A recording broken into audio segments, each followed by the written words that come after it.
People facing life-threatening illnesses often turn to palliative care, not only to address their pain, but also to navigate end-of-life choices. It is never an easy process, but it is even harder for those living in remote rural areas. One doctor in Northern California is finding innovative ways to help ease the burden. Special correspondent Joanne Jennings reports from Humboldt County, California. It's the latest in our Breakthrough series on invention and innovation. Dr. Michael Fratkin, an internist specializing in palliative medicine, is making a house call to a terminally ill patient. This is where I'd like to die when I die, in my own bed, in my own home.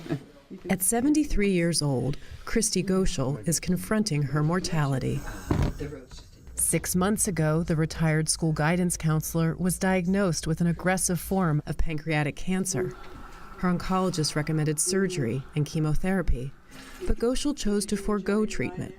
My husband was in the hospital for a long time before he died, and it was painful.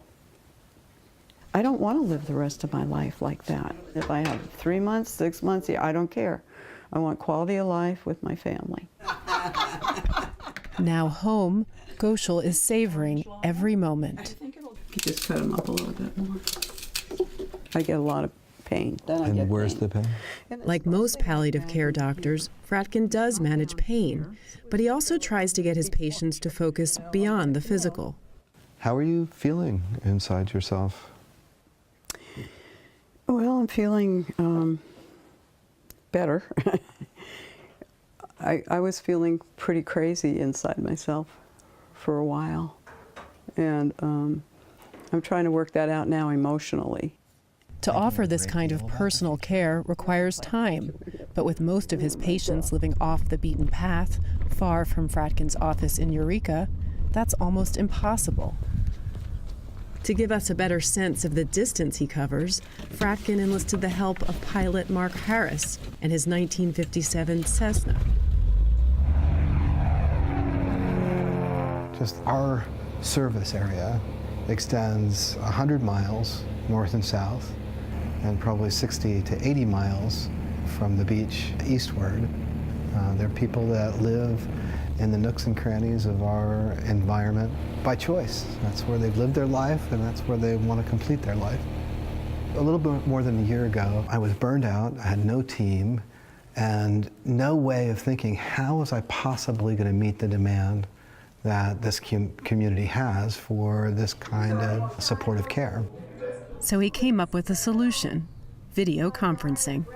By adding the video conferencing technology, we can travel that distance instantaneously.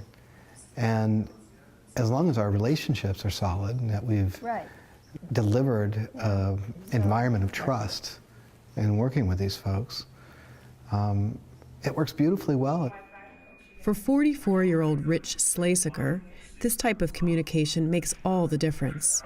The former sheriff's deputy had been making a 10-hour round-trip drive to San Francisco for brain cancer treatments.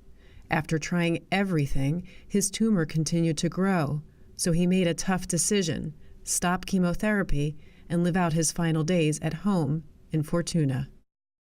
From his living room couch with his wife Morgan and mother Pam by his side, Slasiker discusses his drug regimen with his neuro-oncologist, Dr. Jennifer Clark. She's in San Francisco, and Dr. Fratkin is in Eureka. How did that go? Did you feel like it made any difference from the standpoint of headaches or from the standpoint of your right side? I don't think so.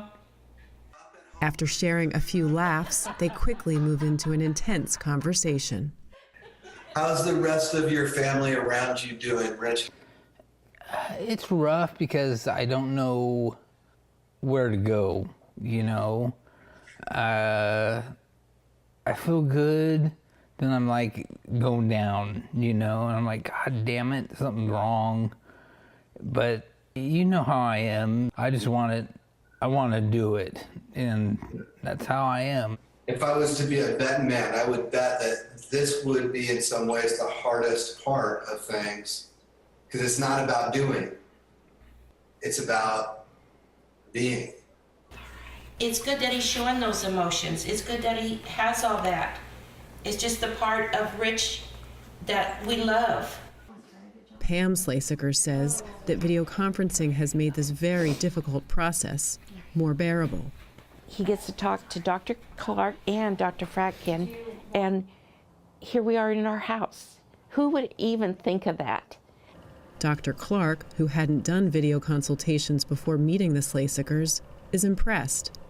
This was my first experience with telemedicine, and I found it, in fact, much more powerful than I was anticipating. And I think this could be a really powerful tool to allow us to take better care of patients, particularly when they're becoming less mobile toward the end of life.